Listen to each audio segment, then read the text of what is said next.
I'm standing on this hillside overlooking the Sea of Galilee.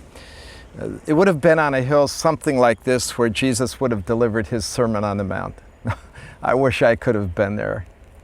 Well, Peter was there. And Peter heard it all. He would have heard that part where Jesus said, "Blessed are you when men persecute you and revile you and speak all manner of evil against you.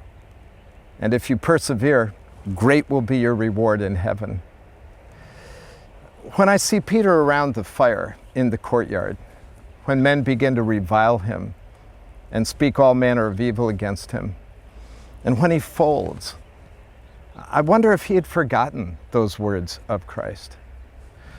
Well, I think it's a great lesson for us because in the pressures of life, it's easy to forget the principles of God.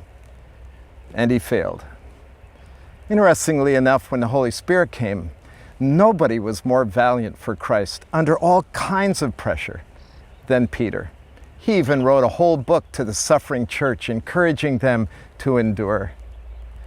Seems to me there's a great lesson in Peter's life.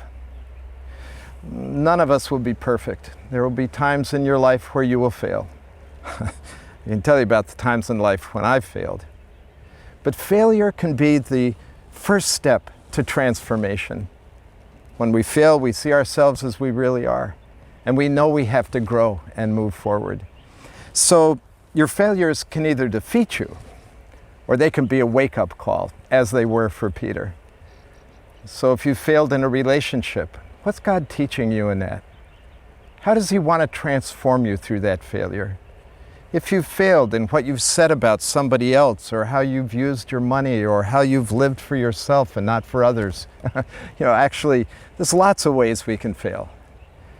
But Jesus wants us to embrace our failures and hear a word from him and grow on them. So don't ever let your failures defeat you. They didn't defeat Peter. They do not need to defeat you. You can be better because of them.